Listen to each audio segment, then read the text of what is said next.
Hi, I'm Michelle Greenwell, and I'm very excited to share with you the background of my story and how I got to be at this podcast.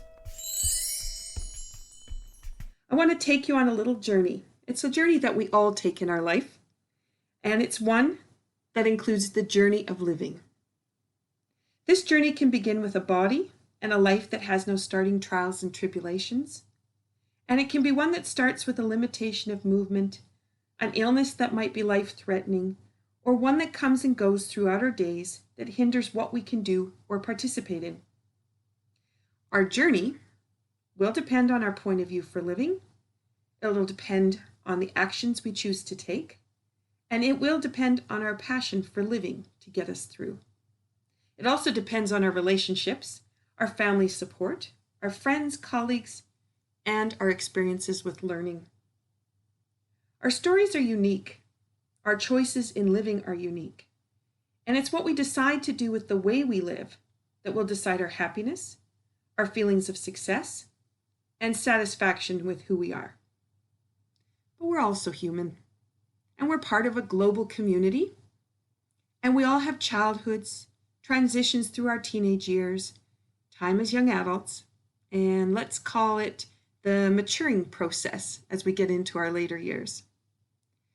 My education, career choices, and personal life are all the result of who I have been in my past. I grew up in a large city with a great neighborhood full of kids to play with, and I attended some great schools, and they sparked my love of learning. I participated in piano lessons, and I was a dancer. And I moved to a small city when I was 9 years old, and then I moved back to the big city when I went back to university. My story has wellness challenges that runs throughout it. As a child, I had pneumonia and bronchitis seasonally.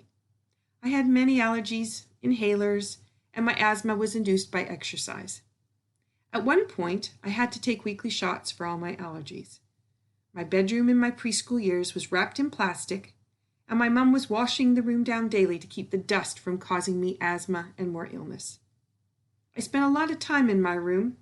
I was recovering from childhood illnesses like the mumps, measles, chickenpox. Those were a little bit nasty. And I learned how to entertain myself. I loved to read and write stories, and I was an avid needlepoint artist. Being inside was fine with me, and I felt better when I was indoors and happy with my projects. I did love to dance. I enjoyed the music, the movement, my dance friends, going to dance competitions, and practicing in our big kitchen with the wide windows that could hold my reflection in the evening and became my mirror. When I danced, my illnesses seemed to disappear, and the movements felt so good. That proved to be my sanctuary until I was about 16 years old. The growth spurts caught up with me, and my knees began to ache, and then the pain was so much that I couldn't dance. My trip to a specialist to see what to do came with the following declaration: you are just going to have to stop dancing and choose something else that doesn't cause you pain. That was not going to be my answer. I was just going to dance through the pain. Perseverance and determination would dominate. I stopped competing. I continued to perform, but was very gentle on my body, and I turned to teaching. On my school scrapbook, every year, I wrote that when I grew up, I wanted to be a teacher. Every year until I hit grade 7. Then I wanted to be a dance teacher. Until I was in grade 11, that's when I started to change things into I wanted to be a dance teacher and a psychologist. And guess what? I gained my psychology degree with a special interest in children and sports, and then I opened my dance studio. That was in 1988. My dance studio has transformed a few times, and those are stories for later podcasts. But I've gone on to pursue ways for dancers to assist their learning and techniques with awareness and tools from bioenergetic wellness, and through initially the techniques that come from Touch for Health.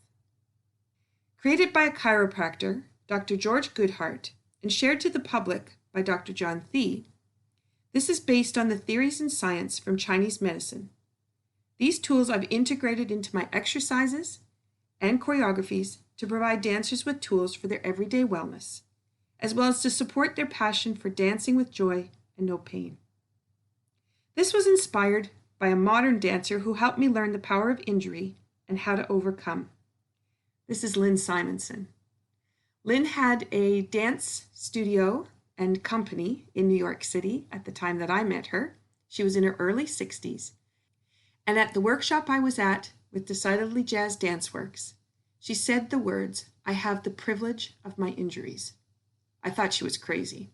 How in the world could the pain in my body and the lack of movement be any kind of a gift? I was soon to discover what that gift was going to be and how that gift would continue to give throughout my everyday life, but also my career. Lynn helped me in many ways and inspired me to find the tools that I use daily for my wellness. After that workshop, I reached out to find out more about Touch for Health. This was at a time when Google had only just started and we didn't have the beautiful repertoire of places to look for those kinds of inquiries. It took me about a year before I discovered that there was a Touch for Health instructor close by in the next city.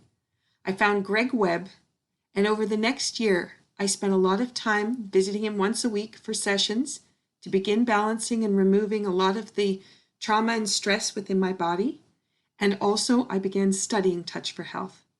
This led me down the road to my instructors, and a story takes me back to Lynn Simonson once again, because as I headed for my instructors, I was nervous that I didn't know enough. There was no way I was going to be able to teach the Touch for Health material.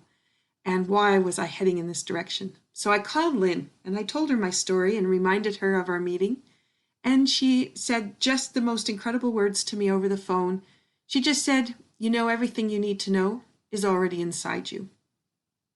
And after those words came out, I knew this was the path I needed to take, and I relaxed, and on I went with my Touch for Health training. As you may be sensing from this story, my experiences and my ways of finding joy and a love for living have been woven by my illness. I am sure that as you reflect on your own life, you will find a web of influences and pathways that was really leading you in a very similar way to mine. In the words of Oprah Winfrey, passion is energy. This leads me to my second passion for wellness and how I found Tai Chi. I was renting space in my dance studio in the local Tai Chi club. I was a busy mom with 2 little ones and a thriving dance school. I had a husband who was working in the city and commuting back and forth daily and taking the children at supper time after they'd had dance in the afternoon. I didn't have time to devote to my own wellness outside of dance, so I did not participate in the classes for Tai Chi. It was during this time that the stressors in my business became overwhelming.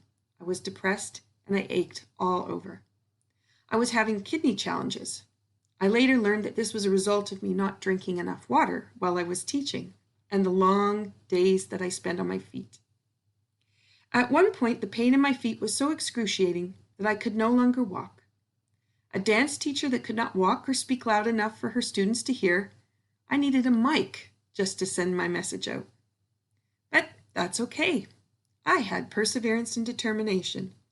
I had learned that through my childhood, and it was serving me well. The Tai Chi instructor asked if I was hurting enough to come to Tai Chi. I relented, and this began my love for whole body movement, creating energy through movement and finding balance through the movements and in my life. This has been a full journey through illness and recovery. It has been hard in some cases, oftentimes disappointing, full of aches and pains. However, it's always been the way for my next step of learning to happen. My experience and my healing have led me to some incredible tools, some unbelievable mentors and healers. I have wonderful friendships and colleagues who've been my partners in creating products and programs for others to learn and grow with, and the techniques have continued to develop. As you're listening to this podcast and wondering about my education in the wellness field, let me shed a little light in this direction. When I was 16, I got my instructors in fitness training, and I certified rural trainers in aerobic programs.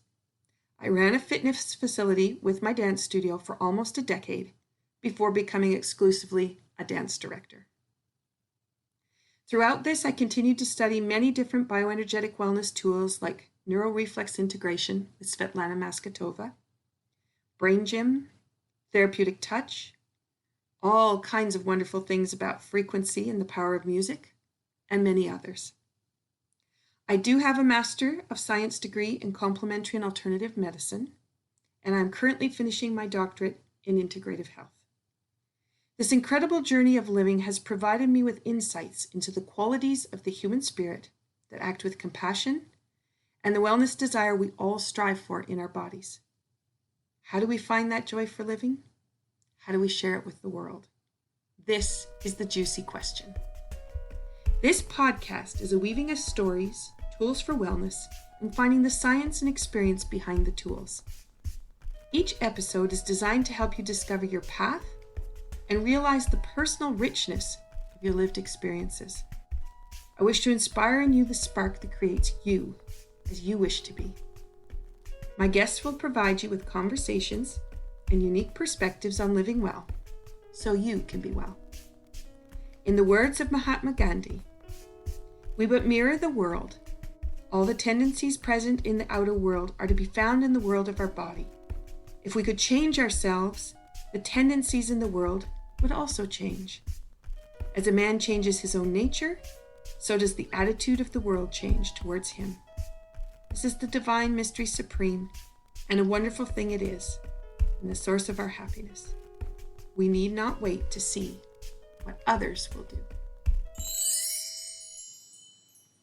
Episode 1 of Be Well with Michelle Greenwell will be released at the beginning of November. Stay tuned.